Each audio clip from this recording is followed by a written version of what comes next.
The question to be considered in this set of videos involves the question of when it is morally permissible, perhaps even morally required, to break the law.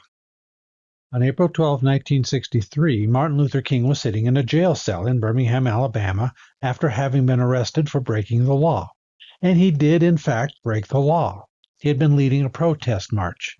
To engage in a protest march in Birmingham, Alabama, one had to have a permit. King and the other leaders did not have a permit. As he sat in jail, he read a letter from 7 prominent white clergy objecting to his methods, though not to his goals. So King penned a response to their letter, starting by writing in the margins of the newspaper he had been given and continuing after he was released. This has become a famous document on civil disobedience known by the title Letter from a Birmingham Jail. In arguing for his defense, King began by identifying criteria for legitimate direct action.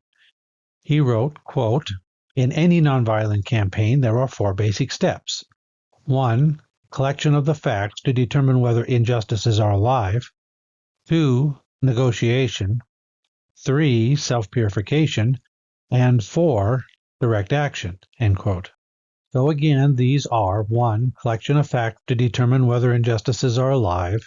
2. Negotiation. 3. Self-purification. And 4. Direct action. Now, direct action is the protest itself. It's the act that is being justified. However, until one has passed through the first 3 steps, the 4th isn't justified. So King isn't talking about engaging in acts of civil disobedience just because one feels slighted or aggrieved. That's not enough. The first thing one must do is to show that injustice exists. Here, King is following a model that we also find in the Declaration of Independence. In that document, the founders said that breaking with the government of England should not be done for light or transient causes. They wrote that a decent respect for the opinions of mankind requires that one shall declare the causes that impel them to the separation. That is, they accept the burden of proof. What's the importance of this? Well, history shows that a great many people protest for injustice. In fact, many segregationists were protesting the Supreme Court decision, Brown versus Board of Education, that desegregated the schools. Segregationists were advocating breaking this law, civil disobedience in defense of segregation. This will become important later. For the moment, it means that King needs to provide evidence that what he's doing is just. And for this, he mentions the following, quote, "There can be no gainsaying the fact that racial injustice engulfs this community. Birmingham is probably the most thoroughly segregated city in the United States. Its ugly record of brutality is widely known. Negroes have experienced grossly unjust treatment in the courts. There have been more unsolved bombings of Negro homes and churches in Birmingham than in any other city in the nation. These are the hard, brutal facts of the case." End quote. And in fact, there had been over 50 unsolved bombings in Birmingham between 1945 and 1962. King could also have mentioned the laws that were on the books in Birmingham at the time. These included the following: Section 369 of the Municipal Code. "It shall be unlawful to conduct a restaurant or other place of the serving of food in the city at which white and colored people are served in the same room, unless such white and colored persons are effectually separated by a solid partition extending from the floor upward to a distance of 7 feet or higher, and unless a separate entrance from the street is provided for each compartment." End quote. Section 597 of the Municipal Code stated that, quote, "It shall be unlawful for a Negro and a white person to play together or in company with each other in any game of cards, dice, dominoes, or checkers." End quote. In addition, black people were barred from serving as police officers, firefighters, bus drivers, cashiers, or tellers. Fewer than 10% of Birmingham's black population was registered to vote, even though they made up 40% of the population. And this wasn't due to voter apathy. This was due to a poll tax and literacy tests, which is where white registrars decided that black applicants failed. So there was injustice in Birmingham. The first item in King's list of things to do to justify direct action can now be checked. Once it's been established that a problem exists, the decent thing to do is to talk to the other parties and work out a solution.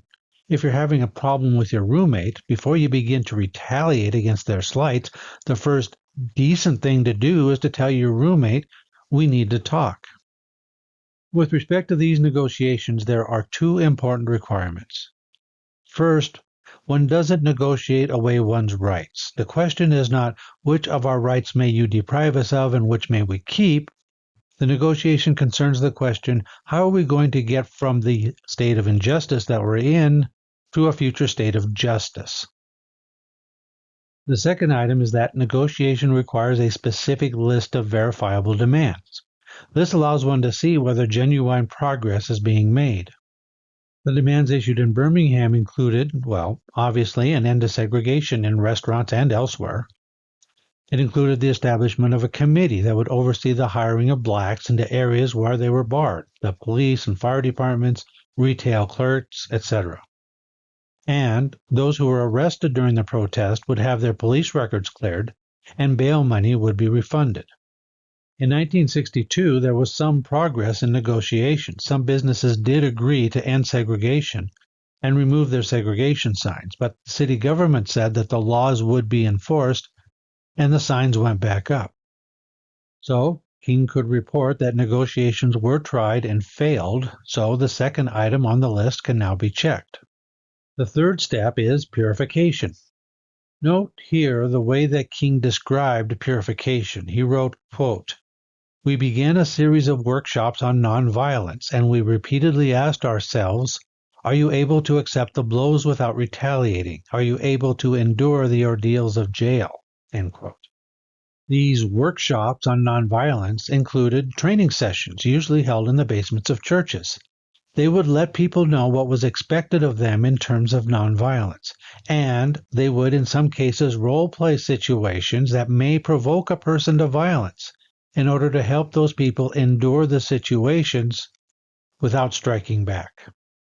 With this, the third item could be checked off the list. Evidence had been collected and reasoning provided to show that there was injustice in Birmingham. Negotiation had been tried, but had been rebuffed. And the individuals had been prepared and trained to participate in nonviolent direct action. The only item remaining was direct action itself. In the next video, we're going to look at direct action, what's required, and what is prohibited.